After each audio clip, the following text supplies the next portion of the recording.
அனைவருக்கும் வணக்கம். நான் உங்கள் ஜோதிடர் ஆர் அனந்த பத்மநாபன். ஓம் கங்கணபதியே நம. ஓம் ஐங்குளம் பல்லூர் வாராகி தேவி நமன. ஓம் ஸ்ரீ லக்ஷ்மி நரசிம்மாய நம. ஓம் ஸ்ரம் சரணபவரீம் ஆதித்யாய சோமாய மங்களாய புஜாய குரு சுக்ர சனிப்பெச்ச ராகவே கேரவே நம. ஆதித்யாதி நவகிரக தேவதாப்பியோ நமோ நம.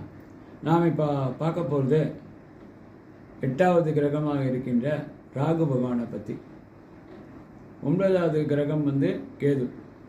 இந்த ராகு கேது நாம் என்ன அழைக்கிறோம்னா சாயா கிரகங்கள், நிழல் கிரகங்கள்னு பேர். இந்த ராகு கேதுக்குன்ட்டு அந்த ராசி கட்டங்களில் தனியானதொரு இடம் இல்லை. ஒரு ராகுவால் ஏற்படுகின்ற தோஷம் இருக்கின்ற பொழுது அவருக்கு ஸ்கின் அலர்ஜி, ஒவ்வாமை எல்லாம் வருகின்றது. கேதுவால் ஏற்படும் தோஷமும் ஸ்கின் அலர்ஜிலாம் வருகின்றது. ராகுவால் ஏற்படுகின்ற தோஷத்தினை நாகதோஷம் என்று சொல்லுகின்றோம். கேதுவால் ஏற்படுகின்ற தோஷத்தினை காலசர்ப்ப தோஷம் என்று சொல்கின்றோம்.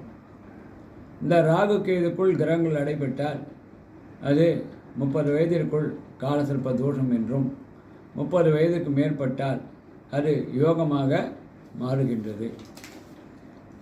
பொதுவாகவே இந்த ராகுவோ கேதுவோ எப்படி என்று சொன்னால், எந்த இடத்தில் இருக்கின்றதோ, எந்த நட்சத்திர காலில் இருக்கின்றதோ அந்த அளவுக்கு அது செயல்படுகின்ற தன்மை இருக்கின்றது.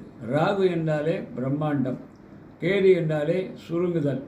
ஸோ அந்த ராகு கிரகம் ஒருத்தர் ஜாதகத்திலே ராகு சரியே இல்லை என்று சொன்னால் அவருக்கு உண்டான பரிகார ஸ்தலம் திருநாகேஸ்வரம், கும்பகோணம் அருகில் உள்ளது.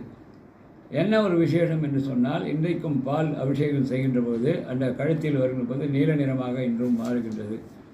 அது ராக தோஷத்தினை போக்கும். இரண்டாவதாக அங்கு பார்த்தீங்களானாக்கால் இன்னொரு ஸ்தலமும் உள்ளது.